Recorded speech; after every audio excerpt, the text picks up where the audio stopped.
Selamat siang para penggemar budaya di seluruh Nusantara. Saat ini Rama Channel bersama dengan Sandia Kala Nusantara Channel. Kami berada di situs Kumitir dan saat ini tepatnya kami berada di lokasi yang diperkirakan sebagai pedarman dari Maesa Cempaka.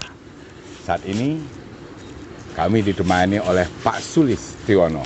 Beliau akan mengulas tentang situs Kumitir dari sisi yang tercatat di dalam negara Kertagama. Karena dengan telah tereskavasinya situs Kumitir yang dilakukan oleh pihak BPCB kemarin, sudah ada satu kesimpulan awal bahwa selain pedarman, yang ditemukan adalah Istana Brewengker. Seperti apa kira-kira kalau kita kaitkan dengan yang tercatat di dalam negara Kertagama? Ini beliau dengan Bapak Sulis. Ya Pak J. Ya. Nuhun Pak. Aduh, terima kasih banyak ini atas kesempatannya. Pak, kalau kita saat ini kan berada di tempat yang diperkirakan sebagai pedarman dari Maesa Cempaka. Ya. Nah, seperti apa yang tercatat Pak tentang pedarman itu sendiri? Dari catatan mana saja biasanya kita akan mengambil data tentang Maesa Cempaka itu Pak? Iya. Jadi kalau kita bicara tentang situs Kumitir, paling tidak ada tiga sumber. Yakni satu adalah kitab Pararaton, dua adalah kitab Negara Kertagama atau Desa Warnana, Negara dan Kertagama ketiga adalah Kidung Wargasari. Kidung Wargasari. Ya. Jadi dari ketiga-tiganya itu, yang paling menurut Bapak ini yang memberikan indikasi bahwa di sini adalah pedarman dari Maesa Cempaka seperti apa Pak? Jadi kita nggak bisa mengatakan bahwa di antara tiga itu yang mana sumber yang paling valid, enggak, tapi kita kolaborasikan. Oh betul Pak, betul. Jadi tiga sumber itu kita kolaborasikan, kita cari sisi-sisi kesinkronannya, yang tepat, sinkronisasinya, kemudian baru kita menyimpulkan. Satu dari kitab Pararaton itu menyebutkan bahwa Maesa Cempaka sebagai kakek dari Raden Wijaya didarmakan di Kumeper. Tapi di situ ya Pak ya, Kumeper kalau di Pararaton. Dan sekitar pembangunan pendarmaan itu adalah 1286. Sekitar tahun itu. Nah, berarti bahwa pendarmaan ini kan tidak hanya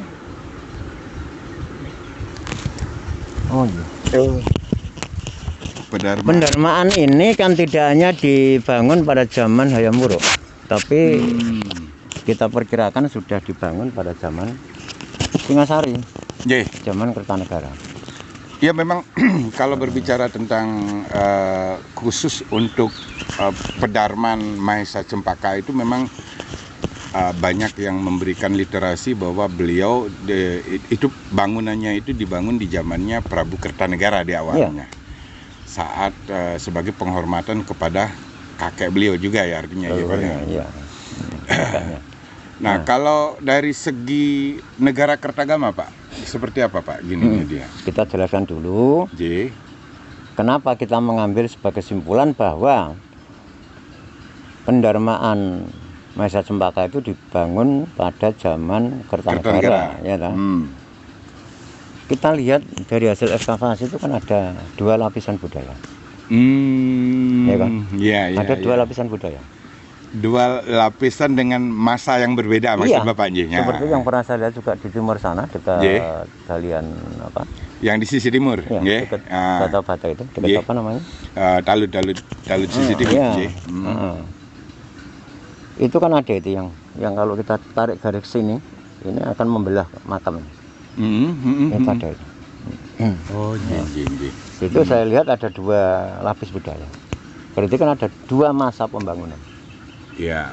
Artinya memang dibangun di dua masa yang berbeda artinya dia Pak ya. Artinya masa yang awal itu diperkirakan di zamannya Prabu Kertanegara. Kemudian mungkin ada juga pembangunan lanjutannya di zaman zaman Majapahit ya mungkin ya Pak ya.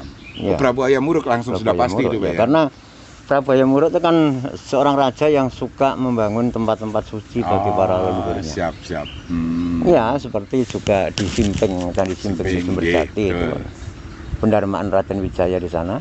Ya, yang dulu miring di dalam negara Kertagama disebutkan miring ke barat candinya. Beliau perbaiki juga. Beliau perbaiki, tapi ternyata sekarang ambruk juga. Ya. Terus. Jadi poin pertama yang kita ketahui bahwa dari hasil ekskavasi pun ini sebenarnya terlihat ada dua masa atau dua era yang berbeda. Dan ini diperkirakan sejak pertama dibangun oleh Prabu Kertanegara, kemudian dilanjutkan di zaman Majapahit, khususnya zaman Prabu Hayam Wuruk. Itu baru asumsi dari kalau kita membaca awalnya itu dari para raton Panji. Nah, kalau lebih spesifik lagi, kalau kita kombinasikan lagi dengan cerita yang terkait Pak, baik itu di negara Kertagama ataupun Kidung Wargasari, seperti apa Pak kira-kira Pak? Di dalam negara Kertagama pun juga ditulis. Ini begini. Ya, nanti bisa kita buka-buka. Nah, ini beliau memang khusus membawa negara Kertagama. Negara Kertagama ini juga disebutkan bahwa di Kumiter itu merupakan tempat pendarmaan Mahesa Cempaka. Narasir Ngamurti. Nah, betul. Mahesa Cempaka. Jadi nama Kumiter itu sampai sekarang tetap masih ada. Dan di dalam negara Kertagama itu jelas namanya Kumitir ya Pak ya? Kumitir, seperti nama sekarang memang ada di sini ya. Kebetulan desa sekarang masih desa Kumitir ya Pak ya. Dusun Bendo desa Kumitir kan Pak. Dan itu sudah mulai dari zamannya Majapahit yang tertulis di dalam negara Kertagama. Beda dengan yang di Pararaton yang disebut dengan Kumefer kan Pak ya. Mungkin toponim yang ada sekarang ini masih tetap sama. Masih tetap sama dengan dulu. Nah, terus Pak, seperti apa Pak kira-kira penjelasan tentang baik itu pedarman dan juga ini kesimpulan akhir bahwa di sini adalah Istana Wengker.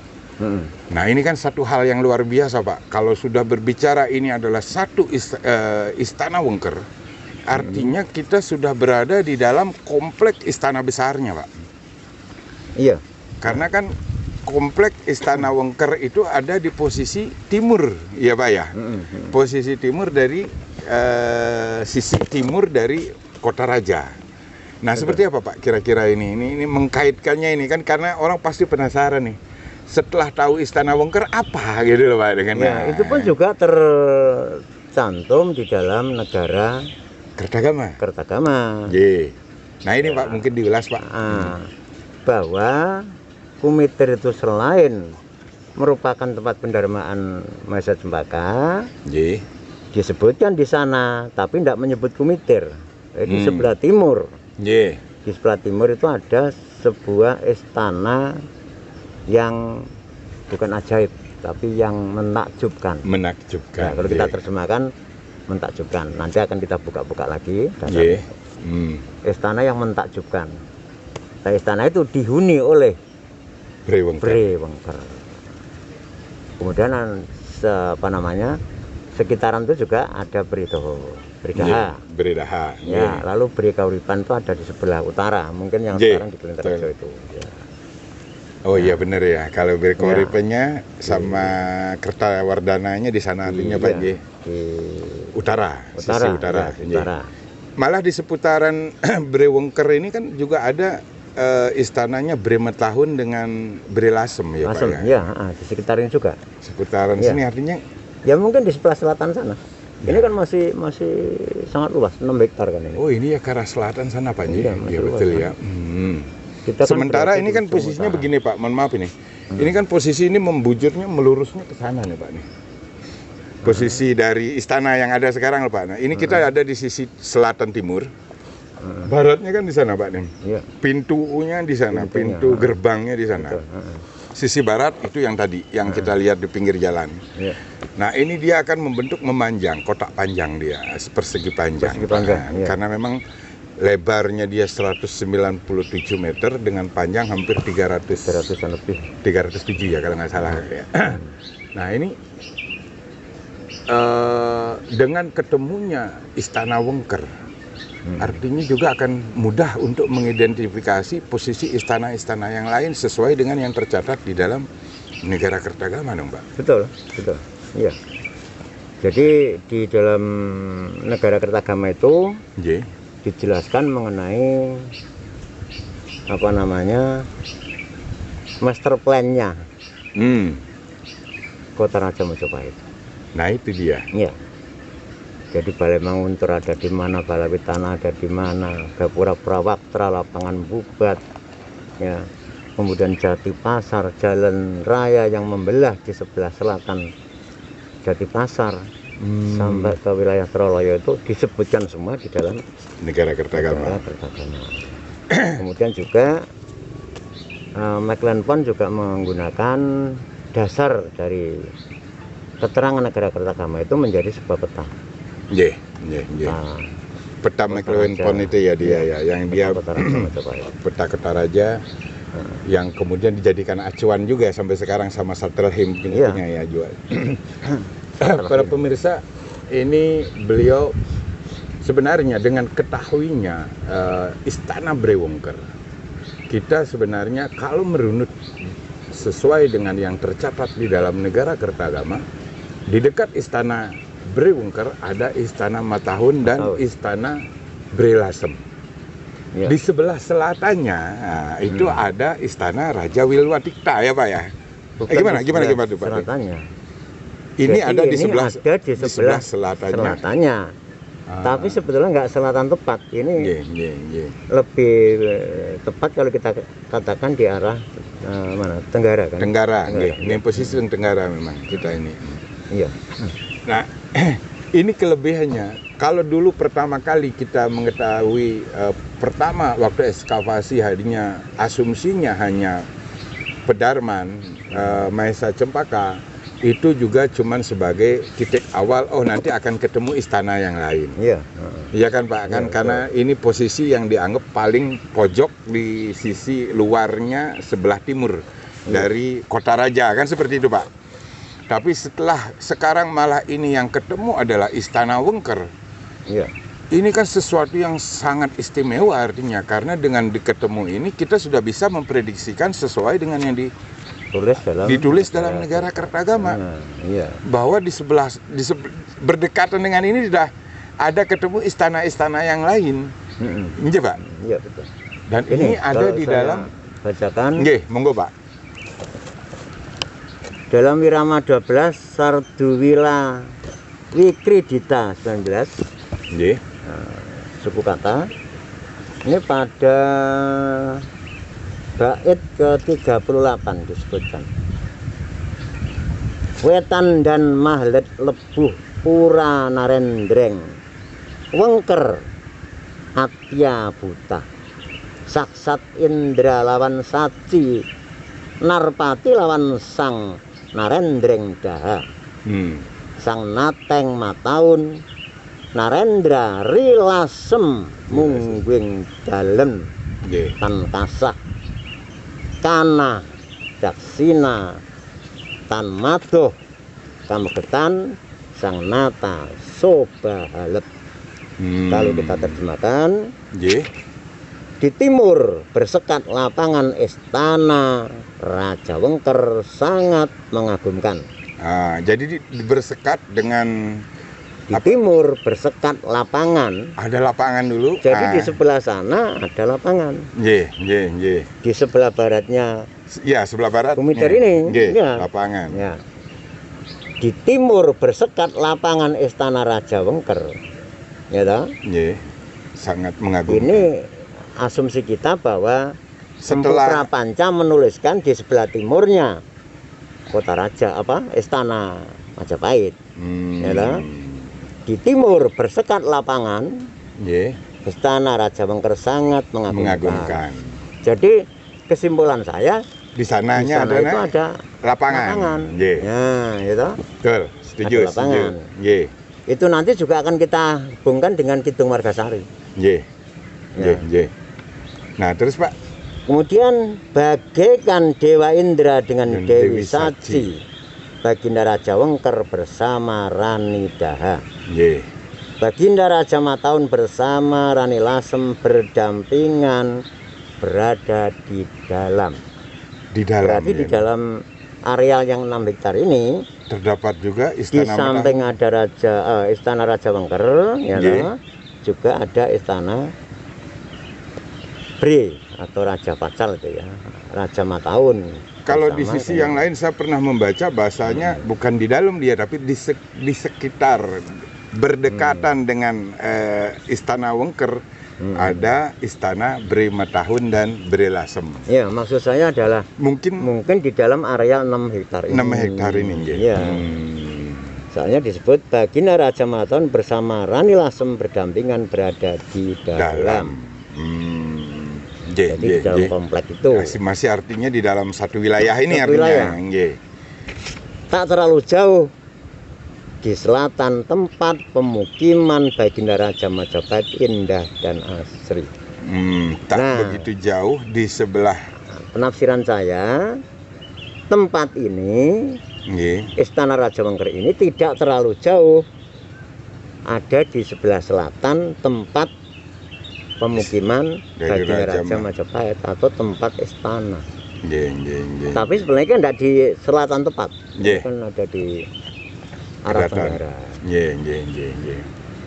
Ini dasar kita, kalau Kumiter itu kita asumsikan sebagai di samping Bre Wengker. pendarmaan Nggih. juga sebagai istana. Kalau memang berdasarkan ini kan sebenarnya kita sudah bisa melihat ada istana Bre Wengker, ada istana Bre Matahun di dalamnya ini. Dan berdekatan juga dengan istana Raja Wilwadikta. Wilwadikta. Nggih kan ya. Betul. Nah, iya kan Betul. ini. Betul. Artinya kita sebenarnya sudah mendekati titik epicentrum dari kerajaan Majapahit itu Iya. sendiri gitu loh, Pak. Itu yang dari dulu kita pertanyakan di mana istana Majapahit. Iya. Ini titik awalnya. Dengan ketahui ini sebagai istana Wengker, kita sudah mendekati di mana istana Majapahit yang sebenarnya. Tapi tidak cukup hanya mengandalkan Nggih. hasil ekskavasi yang hanya 30%. 10%. Ini kan hanya 30%. Betul, Pak. Maka dari itu ekskavasi ini harus dituntaskan. Harus tuntas. 6 hektar itu harus tuntas. Dan dengan ini baru asumsi awal, Pak, ini Iya. bahwa ini anggapan sekarang bahwa ini adalah istana Wengker ini kan baru awal nih. Apakah benar itu juga belum bisa kita nyatakan sebagai satu kepastian. Betul. Belum ya, Pak ya. Tapi asumsinya yang paling tepat saat ini adalah kemungkinan istana Wengker. Jadi masih hipotesa sementara. Hipotesa sementara, nggih. Nanti untuk kebenarannya ya harus dituntaskan ya. Nggih. ekskavasi ini. Satu lagi, satu hal, Pak Sulis, kita ngelihat di belakang sini ini kan ada banyak batu-batu besar. Asumsi yang muncul banyak. Ada yang mengatakan akibat dari bencana alam, ada yang lain-lain. Nah, tapi kalau menurut Bapak sendiri seperti apa ini, Pak? Analisa Bapak. Namanya kita berpraduga kan, Pak, ini Iya. ya. Kalau menurut pendapat saya batu ini kok batu untuk pengerasan. Batu pengerasan atau pengurukan mungkin Pengurukan. Pengurukan Sehingga ya. tempat ini bisa lebih tinggi daripada tempat-tempat lain. Iya, soalnya ini kan kalau ngelihat dari struktur batu boleh dibilang maaf ya, batu border ini di sebelah sana itu sangat tinggi dan itu memang gundukannya itu tinggi juga sehingga ada urukan di situ yang ditutupi oleh batu border ya, Pak ya. Iya. Sementara di sini lebih rendah dan di sini di ujung sini rata dengan lantai. Lantai ya. Ini yang memang lebih saya juga sepakat ya ada kemungkinan ini hanya untuk menguruk dan meninggikan tempat dari Tempat pendarmaan. pedarmaan. Betul. Dan tempat pendarmaannya ya di sini ini. Diuruk Tidak dengan terlalu batu besar. diuruk dengan batu batu border. Sehingga dia kuat, tinggi dan memang jadi padat ini Jadi dia, Pak padat, ya. iya. Kalau saya masih belum yakin nih. Nggih. Border-border ini adalah kiriman dari letusan Gunung Kelut. Kamput. Iya, Iya. iya. Karena nggak mungkin cuma di sini doang ada Iya. border, terus tempat lain nggak ada kan, Iya. kayak gitu Pak. Terus Kan itu lucu ya, masa sebelah sininya doang yang ada kan. kita hubungkan juga dengan penataan bata. Ye, Penataan bata itu spasinya pakai spasi tanah, kan? ye, betul. Bukan spasi gosok. Betul, ye. Berarti bahwa bata itu masih ada di dalam tanah. Masih di posisi yang dianggap belum untuk diperlihatkan Betul. yang Iya. cantiknya ya Pak ya. Belum pada posisi lantai itu. Belum posisi Iya. lantai. Iya. Je. Ini asumsi saya. Jadi batu-batu ini bukan dari kiriman. Ya. Kiriman dari gunung meletus. Tapi ini memang Apakah waktu zaman Mojopahit ada gunung meletus? Ada. Ada. Gunung Kamput, gitu. Ini saya bacakan ya. Je, Saya bacakan. sedikit lagi. Ring Sakartu Sarena Rakwa Riwijil Narpati Telasinat Wakeng Prabu Anggar Beswara Nata Ring Kauripan Wihaga Nirana Manusat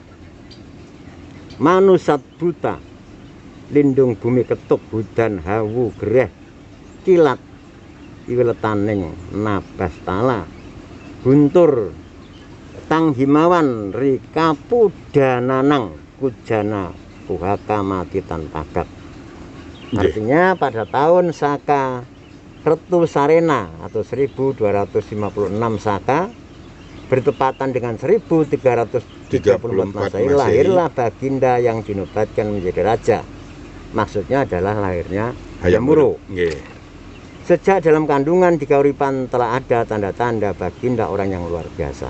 Ini kan putra dari Bri Kauripan, Tribhuwana Tunggadewi itu kan. Gempa bumi bergoncang, hujan debu, gemuruh halilintar, kilat bersambung di langit. Gemuruh suara Gunung Kamput bergetar, banyak orang-orang yang hina dan jahat mati tak berdaya. Jadi sekitar tahun 1334 masa itu, pada saat lahirnya Prabu Hayam Wuruk, memang pernah terjadi bencana letusan Gunung Kelut. Tapi pertanyaannya, apakah batu-batu yang seperti ini besarnya itu dikirim dari Gunung Kelut sana? Hanya di sini doang lagi. Ya. Itu kan ada di Blitar. Je. Kecuali kalau Sepanjangan kena mungkin semua.